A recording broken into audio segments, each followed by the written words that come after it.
So I just saw Unsane from director Steven Soderbergh, and it's pretty awesome. This movie actually reminds me a lot of last year's It Comes at Night by Trey Edward Schultz. Both movies were fairly low budget, but the big difference between the two is that Unsane was shot with an iPhone 7, while It Comes at Night was shot with real cameras and looks 100,000 times better than Unsane. But both movies really received a lot of praise from critics while being kind of dismantled by fans. And I've talked about It Comes at Night, I've talked to death about it, but Unsane is also a really great movie. And interestingly enough, the fact that it is shot on an iPhone 7 doesn't detract too much here. And I guess we'll get into negatives before positives because the positives far outweigh the negatives.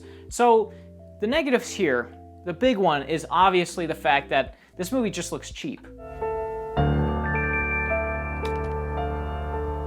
Taking out a restraining order, normal. Relocating to another city, normal. But you still see your stalker everywhere? Rationally, I know this is my imagination, but I'm alone in a strange city, and I never feel safe. There's some more forms you need to fill out. It's just routine. I finished my homework. Sawyer Valentini, please follow me. It's very hard to get into this movie because the iPhone, when you're shooting on a phone, you have a locked aperture, which makes depth of field very wonky looking and kind of flat. And then also, the shutter speed on a phone is usually dictated by the phone itself. It usually is not manually controlled. And when that happens, you get a lot of like jittery movements that look almost too crisp. And then when there's bumps, when the camera's getting bumped, it's again very jittery and kind of weird to look at in a very unnatural way. And every time it happened, it took me out of the movie. Almost every time it happened. A lot of people are saying that once you get used to the fact that it's shot unorthodoxly, then you kind of get over it. But for me, I never really did. The entire movie, there's the weird shutter problems with every movement, fast movement that is, looking incredibly clunky and weird. And then the jittery tracking shots in like the forest that are just like moving so much that it hurts your eyes. And then the fact that it doesn't exactly have great low light performance. So there's a lot of shots in the dark where people's faces are like completely hidden. And I was like, was that intentional? Why can't I see them talking right now? They're all just in shadow with the background lit nicely where you can see the background because the aperture is weird with phones. So the background's in focus as well as the main characters, but the characters are hidden in shadow. It's very, very weird. And the music in this movie is simply dreadful. Every time a song kicked in, I just put my head in my hands because it is so bad. They play this same song throughout almost the entire movie. If I can find it, I'll put it up now.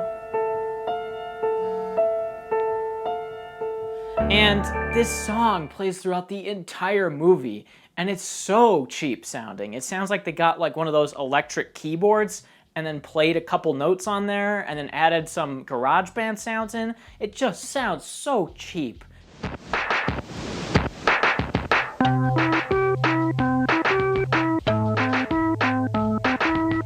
But of course, there are plenty of things to like about this movie, starting with the cinematography.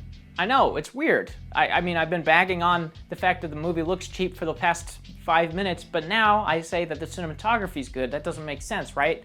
Well, the interesting thing about shooting with such a small camera like this is the fact that you can get some really interesting and creative angles. There are so many interesting ways that Steven Soderbergh uses this camera. He has incredible flowing tracking shots through long hallways that are very Kubrick-esque. There's really amazing like low-angle shots that are super close on people's faces and in very tight quarters. There's shots of like on a desk of pictures and then you get a person in the frame. There's these crazy angles and this weird style to the movie that I really ended up loving at the end of everything. The way he shoots this movie is so unique, and I was constantly getting the feeling like I want this movie to be shot on real cameras because I kind of want to not be taken out of it so much, but at the same time, it's like a double-edged sword, where if he did shoot with real cameras, there's so many shots and different angles in this movie that would just not be possible with a traditional camera. Even a DSLR, which I'm shooting on right now, is too big and bulky for some of the shots in this movie, which is crazy because my camera is like this big. It's small for a DSLR, but it would still be too big and too bulky to get some of the shots and angles that Steven Soderbergh has in this movie. So in one sense, the iPhone is a big detriment to the movie, but in another, it actually brings on a whole new perspective to the movie that really works, surprisingly. The way that it's shot kind of brings on this weird, creepy omnipotence to it. There's a lot of shots in like bushes that are tracking someone's movement that are really creepy. There's a lot of these incredibly tight shots of people's faces and like straight on shots of people that just make you uncomfortable. The way that it's shot fits very well into what the movie's going for, because the main story is that this girl's being stalked and she's sort of relocating her entire life to try and get away from him. But then, and some happenstance, she ends up in this mental institute where he may or may not have found her. So that's the story. It's very paranoia heavy, and the way that it's shot really helps elevate that. What am I doing in here? Take off your clothes down to your underwear. I'm not sure what's happening here. The door's locked. It would be better for everyone, especially yourself, if you just do as I ask. There's been some kind of mistake. By signing this, you've consented to voluntary commitment. I am being held here against my will. Do you know how many calls the cops get like that every week? Those are from crazy people. But not only this, but the performances here are exceptional. Claire Foy as our main protagonist is absolutely incredible in this movie. Joshua Leonard, I believe is his name, as the stalker man, is really gross and creepy, but he's great in this movie. And then I believe his name is Jay Farrow, Claire Foy's kind of inside person in this facility who she constantly talks to and has conversations with. He is excellent in this movie. Everybody gives such an incredible performance in this movie that it really elevates it above the sort of schlocky B-movie feel that it could have without these performances, and it really elevates it to a way where you're kind of on board with what's happening. Despite some of the silly things, despite some of the silly storytelling points in this movie, I was just constantly engaged, and they really sell the moment, and they're really selling their characters, and the characters here are probably the most interesting aspect, because Claire Foy plays this girl who's very bratty and stuck up, but she is paranoid at the fact that this guy is following her.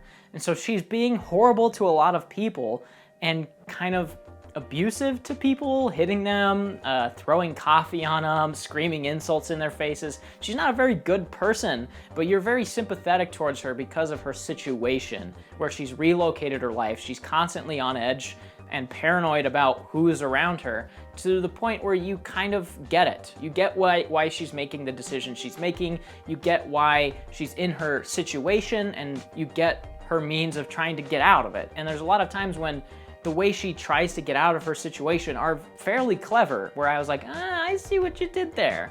It really feels like what Don't Breathe was trying to be, except the problem with Don't Breathe was that our main characters were sort of the antagonists for the majority of the movie. They break into this old guy's house, and the old guy's just sort of trying to defend himself. So you don't feel any sympathy for the main characters, even after they start getting picked off. But then the movie realizes the fact that, oh, our main characters are horrible people. How are we gonna make this old guy just way more horrible than our main characters?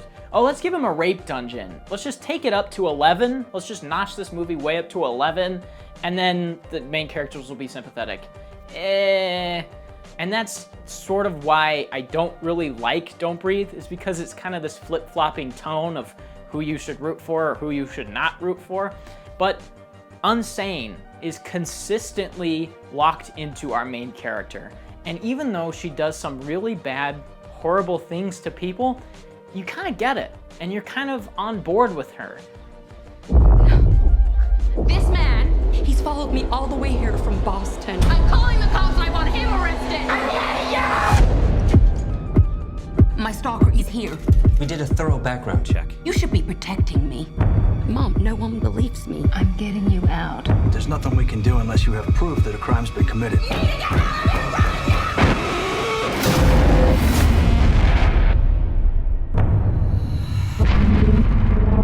I must be insane. I must be insane. My mom didn't pick up last night. Hello? I must be insane. What happened to her? A dead body was discovered. I must be insane. I must be insane. I must be insane. I must be insane. I'm not crazy!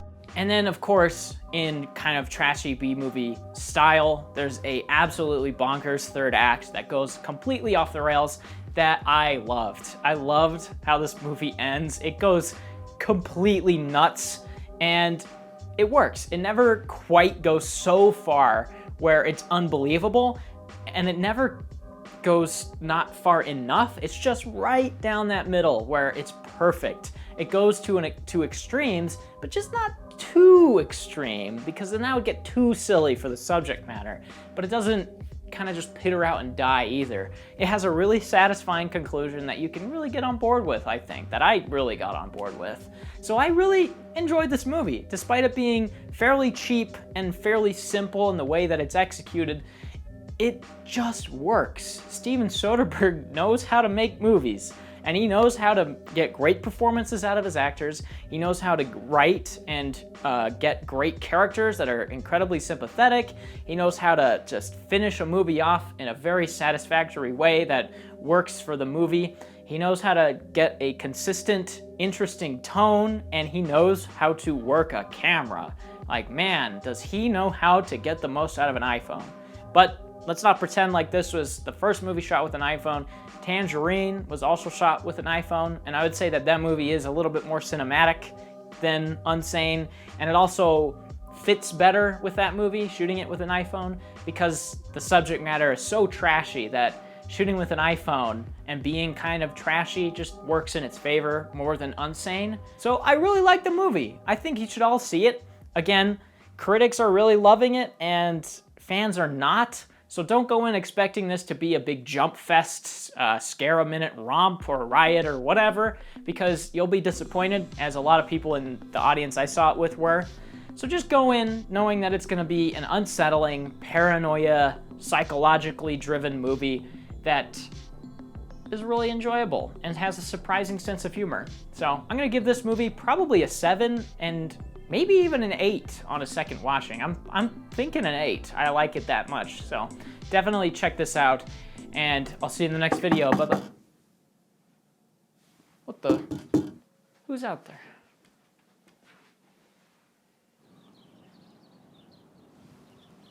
Mark, what are you doing? Hey man, what's up? What are you doing out here? Why are you knocking on my window? I'm just, looking for a blanket. Do you have a blanket I could use by chance? It's kind of cold out here. How long has this been going on? How long have you been living on my roof? Oh, I've been living out here since the last video that you did with me. I don't even know how long it's been.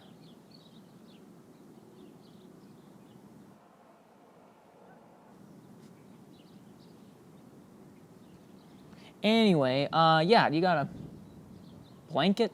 Well, I mean, yeah, if you need a blanket, I can grab you one, but, I'd prefer if you didn't knock on my window. There's a door, just jump down, go to the door, and then we could talk or something. Why you gotta do this? Yeah, this is more fun. I mean, it's more convenient, too. Just because I could just, come knock on the window. I don't have to jump down or anything like that. This has been horribly awkward. Okay. Yeah. Okay. All right, well, I'll jump down and then grab that from you, I guess. Okay, here we go. Yeah, okay. Yeah, I should...